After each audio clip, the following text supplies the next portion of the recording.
হাবিব কাঁদিয়েন না, আমি আল্লাহর ইচ্ছে হচ্ছে আপনি নবীটা রাজি হয়ে যান। নবী দামি না অদামি, বেশি না কম?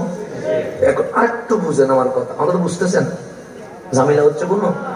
আমি ছোট বাচ্চাকে যেভাবে বুঝাই এটা ক্লাস মনে করেন, মানে আমি আপনাদের ক্লাসরুমে অযোগ্য মানুষ বসে যখন গেছি, টিচার যখন ক্লাসের মঞ্চে উঠে যায়, টিচার থেকে আর নামাই দেওয়া যায়? বলবেন বয়স কম নামিয়ে যা, বলা যায় না, কারণ তখন উঠে গেছে, চেয়ারে বসে গেছে, এখন আমি আপনার শিক্ষক হয়ে গেছে, কিছু করার নাই, কারণ নিয়ে আসছেন যখন টিচার তো হয়ে গেছে। বসে স্টেজ থেকে নামার পরে যদি বলেন না শিক্ষক না, অসুবিধা নেই, কিন্তু যতক্ষণ আছি ততক্ষণ তো শিক্ষক মানতে হবে, কথা ঠিক না?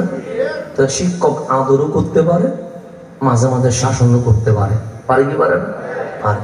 এটা ক্লাসরুম মনে করেন, আমি জাস্ট আপনাদের দিকে ছাত্র বা শিক্ষক নয়, ভাই হিসেবে বলছে, অনেকে আমার বয়সে বড়, আমাদেরকে চাচা বাবা হিসেবে, ছেলে বাবা যেরকম কথা বলে আমি এরকম কথা বলবো, আপনারা একটু উত্তর দিবেন। আমরা মুসলিম, এতে কোনো সন্দেহ আছে?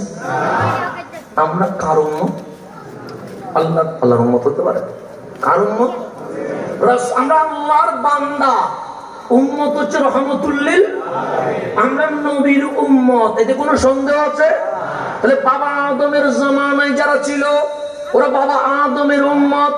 হযরত শীশ আলাইহিস সালামের জামানায় যারা ছিল তারা শীশ আলাইহিস সালামের উম্মত।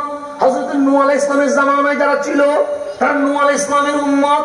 হযরত ইব্রাহিম আলাইহিস সালামের জামানায় যারা ছিল হযরত ইব্রাহিম আলাইহিস সালামের উম্মত। হযরত মূসা আলাইহিস সালামের জামানায় যারা ছিল তারা মূসা আলাইহিস সালামের উম্মত। সকল উম্মত নামাজ পড়েছে, সকল উম্মত রোজা রেখেছে, সকল উম্মত হজ করেছে, সকল উম্মত যাকাত দিছে, কিন্তু আমার আল্লাহ বলেন বাবা আদম থেকে ঈসা আলাইহিস সালামের উম্মতকে এক পাল্লায় রাখলে, আমার হাবিবের উম্মতকে আরেক পাল্লায় রাখলে, কুনতুম খায়রা উম্মাহ, ওদের উম্মতের চেয়ে হাবিবের উম্মত কোটি গুণ দামি হয়ে গেছে।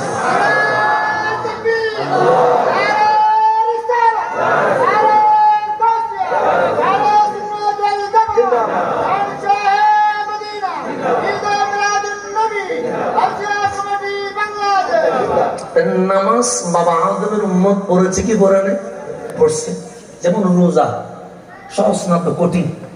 সেই কখন সূর্য ওঠার আগে সাহারি খাইলেন 12-13 ঘন্টা না খায়া, কথা ঠিক না? আসরের নামাজ পড়ার পর মুখ দিয়ে আওয়াজ বাইরে না, এটা সত্য কথা। আওয়াজই কি হয় না? সহজ না কঠিন? তা আল্লাহ কোরআনে আয়াত নাজিল করলেন, কুতিবা আলাইকুমুস সিয়াম, হে আমার হাবিবের উম্মত, আমি আল্লাহ তোমাদের উপর রোজাকে ফরজ করে দিয়েছি। এখন সাহাবীরা বলছেন সিয়াম কারে কয়? আমার রাসূল বলেন সূর্য উদিত হওয়ার আগে সাহারি করে হাত্তা গুরুবি শামস, সূর্য ডোবা পর্যন্ত খাওয়ার উপর লাগাম, পান করার উপর লাগাম, পেটের উপর।